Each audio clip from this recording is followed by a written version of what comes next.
네, 더마카이 개인 사정으로 어제는 이용주 뉴스캐스터와 함께했는데요. 오늘은 노지민 미디어오늘 기자와 함께하겠습니다. 어서 오세요. 네, 안녕하세요. 이런 시각에 이렇게 도와주셔서 감사드립니다. 새해 복 많이 받으시고요. 네, 새해 복 많이 받으세요. 네.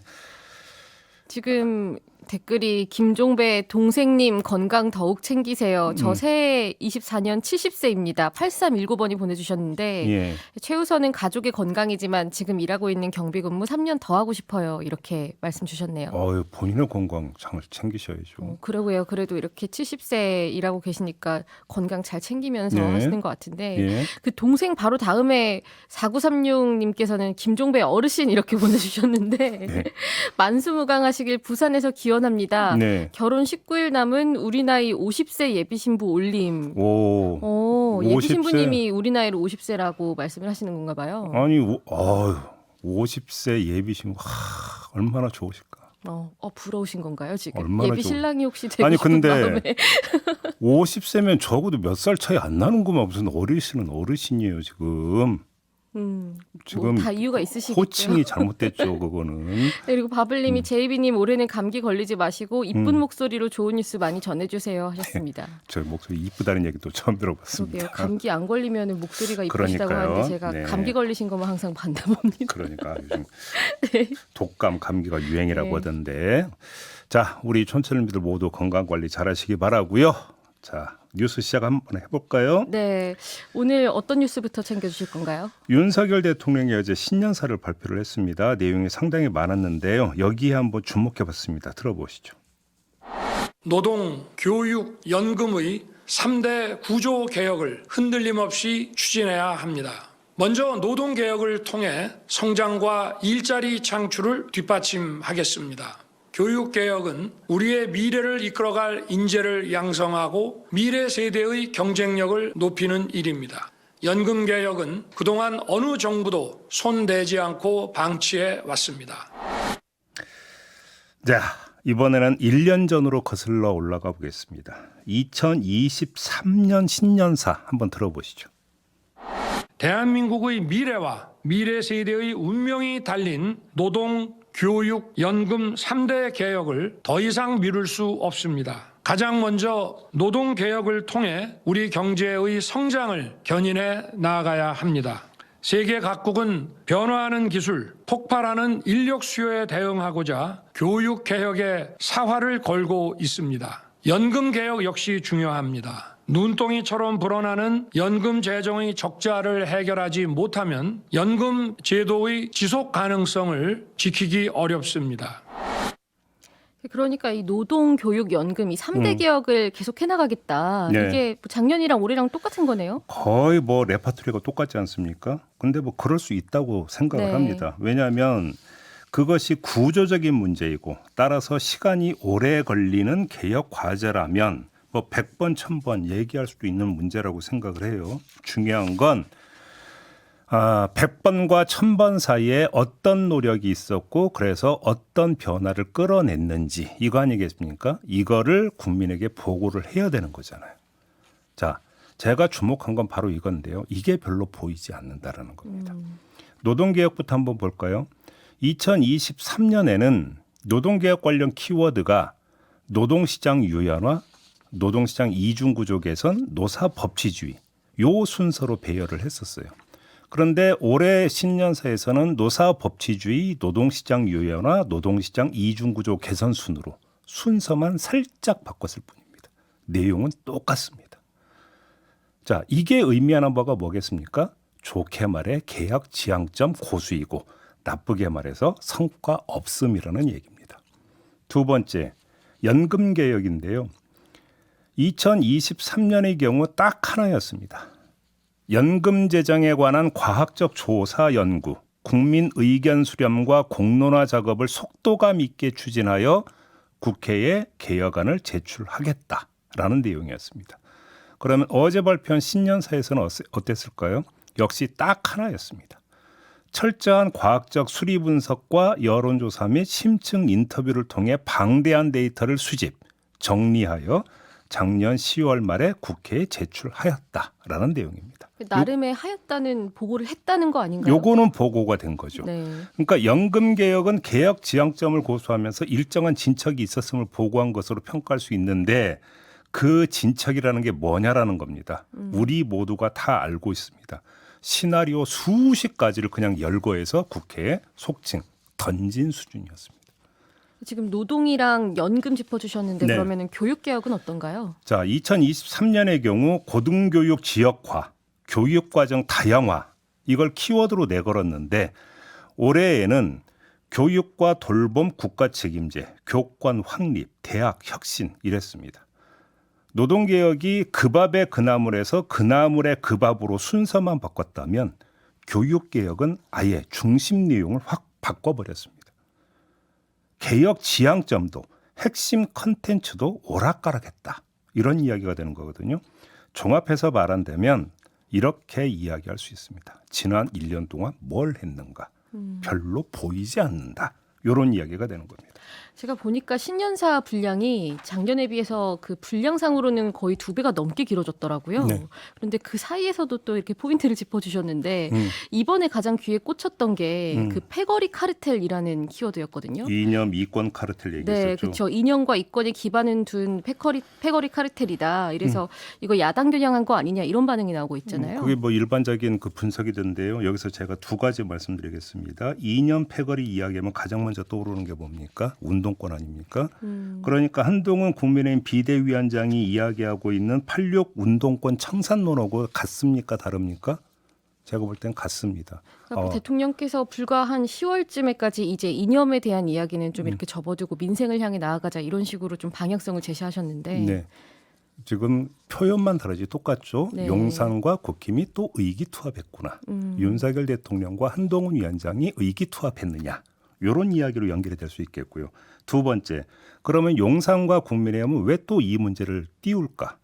그 이야기는 야당 심판론에 불을 지피기 위해서다. 이렇게도 그러니까 해석을 해볼 수 있는 거 아니겠습니까? 야당은 당연히 정권 심판론 들고 나올 것인데 그거에 맞불을 놓기 위해서 야당 심판론을 꺼내든 것으로 이해를 해야 되겠고 지금까지는 이재명 사법 리스크를 야당 심판론을 키우는 최대의 불쏘시개로 생각을 했는데 여기에 하나를 추가했다. 그게 뭐냐? 이념 카르텔, 86 운동권, 특권 세력. 이거를 추가를 한 것이다. 이렇게 이해를 하면 될 것 같습니다. 네. 지금 1592님께서 지지율 눈치 보느라 연금에 연자도 못 꺼내는 것보단 낫지 않을까요? 이렇게 말씀하시는데요. 그런데 문제는 하루가 급하다고 이야기를 하고 있는데 수십 가지 안을 던져가지고 국회에서는 전혀 진척이 없다. 그러면 하자는 거냐 말자는 거냐라는 이야기는 당연히 나오는 것입니다. 네. 그리고 아름다운 독도님은 날짜 없으면 작년인지 올해인지 몰랐을 것 같아요라고 하셨네요. 제가 드리고 싶었던 말씀이 바로 이겁니다. 네. 자, 그럼 다음 뉴스는 어떤 건가요? 연말연시 최대 이슈는 역시 김건희 특검법을 비롯한 쌍특검법 아니겠습니까? 자, 기자들이 어제 신년 인사회를 끝낸 한동훈 국민의힘 비대위원장에게 또 물어봤습니다. 한동훈 위원장의 대답은 이런 것이었습니다. 들어보시죠. 특검 관련해 가지고는 제가 여러 차례 말씀을 드렸잖아요. 그런 법을만 가지고 총선을 치르는 것은 국민의 눈과 귀를 가리는 것입니다. 네, 그 도이치 특검이다 이렇게 또 언급을 하시기도 하셨던데. 네, 명명을 그렇게 했더라고요. 네, 김건희 특검법이 아니라 이게 뭐 결국에는 이른바 총선용 합법이다. 이거랑 같은 주장인 거잖아요. 그러니까 그런 법만 가지고 총선을 치른다 이렇게 이야기를 했던데요. 네. 짧게 한마디만 하겠습니다. 그럼 지난 대선 때 그런 의혹만 갖고 대선을 치르지 않았습니까? 뭐? 바로 대장동 의혹. 그죠? 그러면 그 대선도 국민의 눈과 귀를 선 거였습니까? 이 말로 가름하겠습니다. 더 길게 이야기를 안 하겠고요. 다른 점 하나를 짚겠는데요. 내일 윤석열 대통령 주재 신년 인사회가 열릴 예정입니다. 네. 그리고 여기에 이재명 민주당 대표도 초청을 받았고 초청을 받는 즉시 참석하겠다는 의사를 밝힌 바 있습니다. 그런데 기류가 바뀌고 있다고 합니다. 어제 권칠승 민주당 수석 대변인이 기자들한테 이렇게 말을 했어요. 거부권과 관련해 대통령실에서 너무 명확한 입장을 밝혔고 그 부분이 굉장히 실망스럽기 때문에 신년 인사회 참가를 재검토해야 하는 게 아니냐라는 의견이 당내에서 있었다. 결국에는 입장이 바뀌었다는 거네요. 근데 여기에서는. 아직 최종 결정된 건 아니다. 또 이런 말도 덧붙였어요. 자, 그래서 아직 결정이 되지 않았다고 하니까 한마디 하겠습니다. 과연 참석하지 않는 게 최선의 수일까? 이걸 한번 좀 짚어볼 필요가 있다. 이런 말씀을 드리는 겁니다. 왜 이런 말씀을 드리는지, 자, 조금 전에 한동훈 비대위원장의 말을 한번 대입을 해봅시다.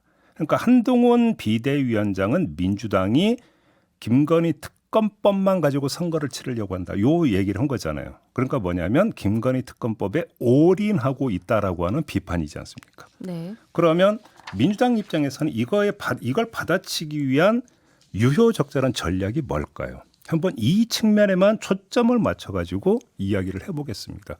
그래서 그 대통령실에서 명확한 입장을 밝혔다라는 것은 이도훈 홍보수석이 나서서 즉각 거부권을 행사하겠다고 이제 발표한. 굉장히 빠른 반응 속도를 보였죠. 네, 이전과는 그걸 다르게. 염두에 두고 하는 이야기인 것 같은데, 그래서 그걸 문제 삼아서 신년 인사회에 참석하지 않으면 각은 확실하게 세워지게 됩니다. 아주 이제 대립점이 선연하게 드러나게 되는 것이죠. 그런데 그것이 전략적 측면만 놓고 본다면 과연 민주당한테 도움이 되겠느냐라는 것입니다. 뭐냐면 그건 거꾸로 봐라. 민주당은 오로지 여기에만 했고 이것만 띄우려고 한다는 또 다른 2차 공격 시도를 유발을 하게 될 것이라는 거예요. 그러니까 보통 대통령에게 제기되는 비판이 소통 안 한다, 야당 그렇죠. 안 만난다 이런 거잖아요. 그러니까요. 바로 이렇게 나오겠죠.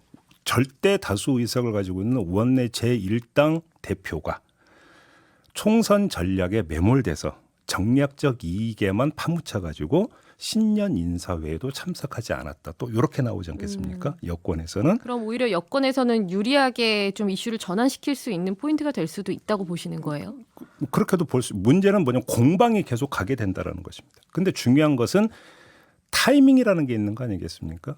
그 부분에 대해서는 이도훈 홍보수석이 즉각 거부권을 행사하겠다고 밝힌 것도 충분히 공적인 메시지인 것은 맞습니다. 근데 그거보다 더 확실하게 각인시켜주는 것은 대통령이 거부권 행사를 결정한 시점이 될 거라는 겁니다. 다시 말해서 어차피 김건희 특검법을 둘러싼 파국은 불가피하다면 그 파국의 결정적 계기를 누가 부여했는 것인가라고 하는 것들은 여기서 핑퐁 게임이 전개가 될 수가 있는 것인데 네. 누가 이른바 속칭 이야기는 선빵을 날릴 것인가의 문제는 한번 검토해 볼 필요가 있다. 이런 말씀을 드리는 거고요. 다른 측면에서 관전 포인트를 하나를 잡아봅시다. 거꾸로 이재명 대표가 신년 인사회에 간다면 윤석열 대통령과 어떻게든지 마주보게 되지 않겠습니까? 네. 그러면 단 한 컷의 사진이 200자 원고지 10장의 기사를 능가하는 메시지를 담는 경우도 종종 있습니다. 그렇죠. 그렇죠? 어떻게 거기에서 뭐 악수를 취했는지, 그렇죠. 악수를 했는지, 표정이 어떠했는지, 네. 또 어느 순서로 인사를 했는지 네. 이거 하나하나가 다 정치적인 거잖아요. 그러면 이재명 대표가 신년 인사회에 참석해서 윤석열 대통령과 마주 봤을 때의 그 사진이 던지는 정치적 메시지는 어떤 것일까? 이것도 한번 검토해 볼 필요가 있다. 이런 말씀을 드리는 겁니다. 네. 만약에 이재명 대표가 올해도 신년 인사회에 불참하게 되면은 2년 연속 불참하게 되는 거고 네. 이제 뭐 정의당에서는 특검법 거부권 관련해 가지고 이미 불참 의사를 밝혔는데요. 어떤 결론을 내릴지 좀 시선 집중해 보고요. 네. 그 신년 인사회 참석 여부 두고는 촌철님들도 좀 의견이 분분하시네요. 2112님이 언제까지 불편하면 안 보고 안 만날 건가요? 그리고 4522님은 불참 찬성요라고 하셨고 3186님은 신년 인사회 참석해서 당당히 말하십시오. 느낌표 이렇게 말씀하십니다. 네. 자, 다음 이야기 넘어가겠습니다. 아까 감기 이야기 했죠. 네. 독감과 감기가 유행한다는 건 오래된 얘기입니다. 자, 질병관리청 집계에 따르면 지난달 17일부터 23일까지의 외래 환자 1000명당 독감 의심 증상을 보인 환자 수가 43.4명을 기록했다고 합니다. 이게 이제 최고 정점이었던 지난달 3일부터 9일까지의 61.3명에 비해서는 줄어든 수치이지만 여전히 유행 기준인 1000명당 6.5명의 7배에 가까운 수치니까 엄청 많은 거죠. 그렇죠. 특히 7살부터 12살까지의 환자 수는 84.5명, 13살부터 18살까지의 환자 수는 85명에 달했다고 하는데, 자, 여기서 비롯되는 문제, 시중에서 약품 품귀 현상이 발생하고 있다는 겁니다. 특히 아동 환자의 경우에 실업 형태의 해열제 등을 구하기 어려워서 이게 맘카페에서 나눔을 받거나 아예 약국이 아니라 병원 응급실을 찾는 현상까지 빚어지고 있다고 합니다. 근데 보통 품귀 현상이 네. 예측하지 못한 일이 발생했을 때 갑자기 수요가 폭발하니까 일어나는 현상인데 이번에는 유행한 지 꽤 오래된 걸로 알고 있거든요. 그러니까요. 대책이 나와야 되는 거 아니겠습니까? 네. 그래서 보건복지부가 지난달 28일에 대한의사협회 등 의료단체와 간담회를 열어서 대책은 논의를 했다고 합니다. 여기서 내놓은 대책이 아동과 청소년 등 필요한 환자에게 우선 처방을 권고한다. 권고한다. 그리고 또 하나 수급 안정화를 위해 적극적으로 대응한다라는 것이었다고 하는데 네. 그 적극 대응의 구체적인 방안이 안 나오고 있거든요. 언론부터 아무리 살펴도 그게 뭔데요 도대체. 이게 네? 중요한 거죠. 구체적인 게. 이 얘기는 무슨 얘기입니까? 앞으로 열심히 하겠습니다. 그 이상 그 이하도 아니다. 이런 이야기 되는 거 아닌가요? 그리고 이 대체약 처방을 권고한다고 하는데 보통 아동 같은 경우에는 실험 맛에 되게 민감하잖아요. 아 맞아요, 맞아요. 이 맛을 먹고 있었는데 갑자기 다른 맛의 시럽을 먹으라고 하면은 네. 잘 안 먹는 경우도 많을 거고. 맞아요. 네, 그래서 일부 소아과에서 굉장히 난감해하는 경우도 있다고 하고. 그리고 또 이제 국내 독감 주사제 중에서 공급 80%를 페라미플루가 차지를 하고 있는데 네. 이게 수급 불안정 의약품으로 지정되기도 했다고 합니다. 예. 참 아니 이게 진짜 몇 달째 계속되고 있는 거라고 한다면 대책을 이제 강구하는 게 아니라 이미 대책이 시행되고 있어야 되는 거 아닌가요? 그렇죠. 응? 그리고 이제 뭐 타미플루도 이제는 되게 많이 익숙하시잖아요. 이게 그렇죠. 먹는 독감 치료제인데 네. 이걸 먹었을 때 그 부작용 있는 환자한테 많이 처방되는 게 그 페라미플루라고 하더라고요. 굉장히 좀 필요한 분들이 많은 약품일 텐데 네. 공급이 수요를 따라잡지 못하고 있어서 예. 지금 촌철님들께서도 많이 걱정을 하고 계시는데요. 푸르미바다님이 아가들 약도 없는 거야 눈물 이렇게 하셨고 임금님귀의 캔디님이 국민들이 약을 수월하게 구하게 하는 것도 민생 아닌가요? 이렇게 촌철을 이건 날려주셨습니다. 민생 중에서도 아주 기초적인 민생이죠. 그렇죠. 네. 또 권광윤님께서는 전 아직도 기침이 점점점 무서워요라고 하셨는데 다들 걱정이 많으시죠. 좀 발빠르게 좀 움직여 주십사라고 하는 부탁의 말씀을 다시 한번 드리고 네, 마지막으로 짧게 새해 아니겠습니까? 네. 관련 이야기 짧게 하나만 전해드리겠습니다. 어떤 새해가 건가요? 밝으면 뭐부터 합니까? 해를 보러 가거나 떡국을 먹죠. 떡국 먹죠. 네. 떡국 먹으면 뭐라고 합니까? 아, 한 살 더 먹었네라고 해서 이제 어릴 때는 빨리 먹고 싶고 네. 이제는 슬슬 먹기 싫어지는. 벌써 그런 연배에 접어드셨나요? 사실 조금 둔감해지고 있습니다. 네. 아직은. 근데 떡국 먹었으니까 너 한 살 더 먹었다는 이야기가 이제는 성립이 되지 않습니다. 네, 그 만 나이로 바뀌면서 그렇죠. 바로 그것입니다. 나이를 만 나이로 통일하는 법이 지난해 시행이 되기 시작했거든요.